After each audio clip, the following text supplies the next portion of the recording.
I did a trip out into the canning stock route, all ready to go, and then my friend couldn't look after my dog. So Lucy girl had to come with me.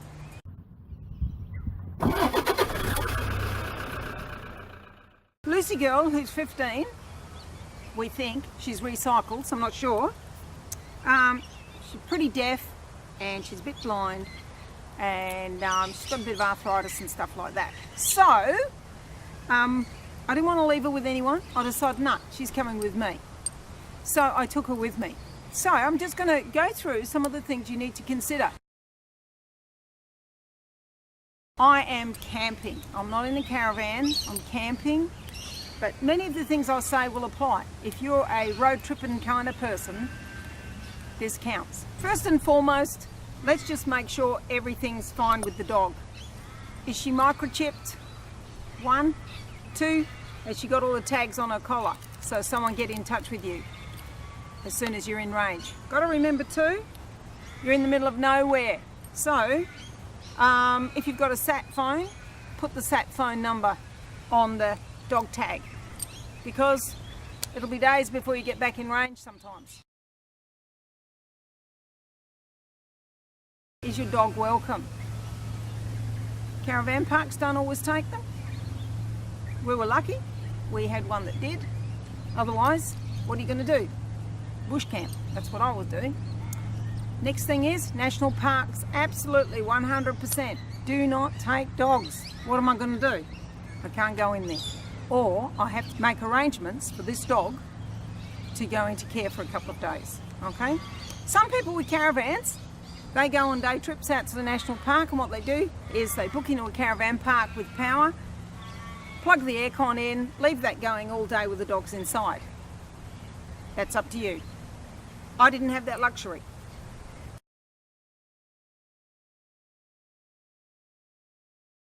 The Canning Stock Route is not a national park, so I could take a dog, but then the third thing kicks in, and what's that? Baits. There's baits out there because we're trying to control feral animals, cats, foxes, stuff like that. So nothing a dog likes more than a bit of 1080 meat, you know, and it's a horrible death. You'll have to watch your dog die. You won't get to a vet. So what I had to do was keep her on a lead at all times, and believe me, it's not easy to do. That was a 16-day trip, and occasionally I was a little bit remiss and I let her off, but I was very lucky. You shouldn't do it. They are everywhere, those baits. They're not just around certain areas. People think, oh, you know, on the Canning Stock Route, the baits will all be around their wells. No, they're not. They go along the tracks, throwing the baits out, because we know that predators run up and down tracks. They're the super highway for predators. There are not only baits, but there's snakes and there's dingoes. People with small dogs, nothing a dingo likes better than a little snack of small dog. So be extremely careful. Don't let Mitzi, you know, go on a long lead. Keep Mitzi very close, out for a tinkle, back in that car.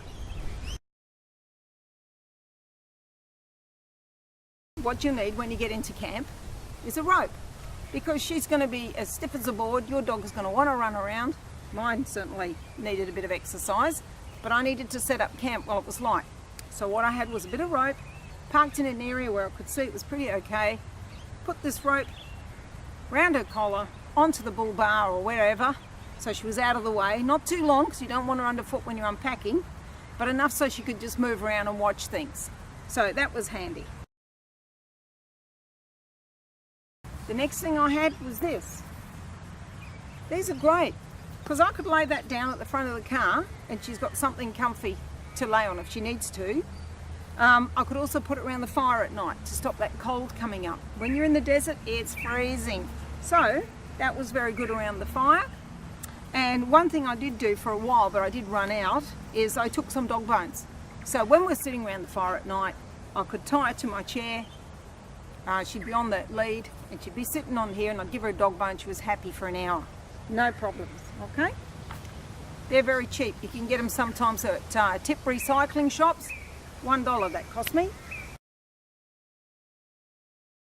Like anything, you know when you've got a dog, just think about it. You're going to need your food and water. I'm not standing here with bowls and things. You all know, dog lovers know you need your bowls and stuff. This is just handy for water for your dog. So keep the bowl and this handy just so you can pour in a little bit of water for your dog during the day when you have breaks. Very handy, that. This is for picking up dog turds. Now, most of the time, no trouble. If you're out in the desert, you're a bit away from everything, there's not heaps of dogs going through, you can let her have a little poo and just leave it. Or dig it in if you want to. But if you're around somewhere where it's kind of got a lot of people, you want to pick it up. So pick it up with this, or pick it up on your shovel and take it elsewhere and bury it. But do the right thing. The other thing that is handy is the baby wipes. Now they're handy for us because they kind of give you a bit of a shower, although they're not great, I have to say. You do feel a bit grotty just moving that dust around with a baby wipe. But if she does anything like chuckles up, she's an old dog, remember, then I've got something there just to clean it up. The next thing is her bedding. So I took her normal bed, which is this thing, okay, normal dog bed, a couple of rugs because we're in the desert, it is freezing out there, and I took a pillow so she could lay her head on that if she wanted to, just to be a bit more comfortable. She was sleeping in the tent with me, so I'm on one side, she's on the other. That way I could watch her when she needed to go to the toilet. Her lead went straight on, I took her straight out for a tinkle and back in that tent where I could watch her again. So what I did was, you've also got to think, right, during the day, you're driving along, she is an old dog. You don't want her sleeping all day, you need her to be stimulated.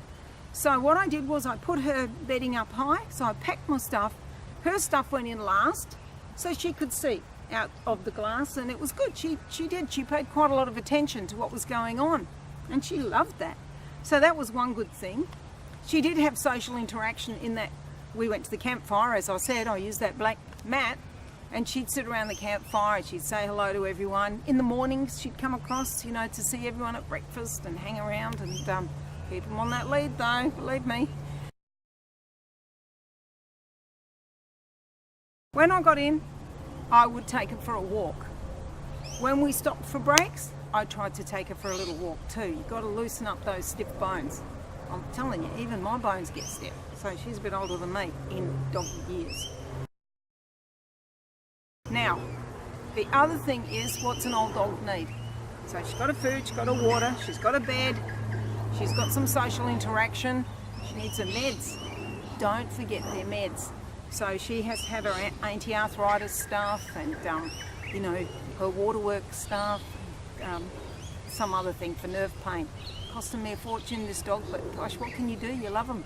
Anyway, I had all that, kept it cool, and then she got that with her dinner every night. People love to give dogs snacks, but what that does is create a scrounger. They're bad enough as it is. You don't have to do much and they're hanging around. So what I had to do was ban it. Say, please do not feed the dog. I'd appreciate it if you don't. And everyone was really good. It is so important to ensure that everyone is okay that you're taking a dog. She was a last minute addition, as I said.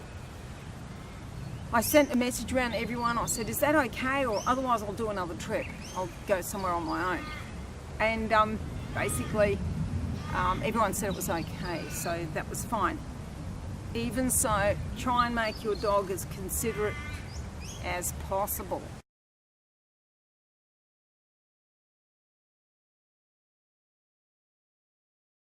One thing I saw that was fantastic, and I have to do a shout out for this Australian couple.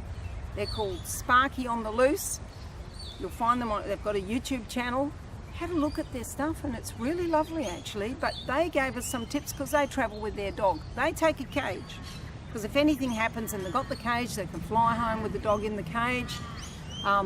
But the thing I thought that was brilliant that I would like is they put some security mesh on the rear window of their dual cab, the passenger rear window of the dual cab. So when you go into the shops, which you do have to do, you have to go shopping, and it is quite tricky tying them up to things, you know, in towns and such or whatever. They can leave the dog there with the window wide open and the car is secure and the dog is cool. So, great idea, guys. I really love that one. If you've got any other ideas of how best to travel with the dog in Australia, love to hear it. Okay, that's it from Rona's Roadshow. If you like it, please click the thumbs up. If you want to comment or leave a question, put it in the comments box below. If you want to subscribe, here's the button just here. Click on that. That way you'll stay up to date with all the videos on this channel. I'd love you to do that. So, goodbye and happy travelling from Rona's Roadshow. Hope to see you out there. Bye-bye.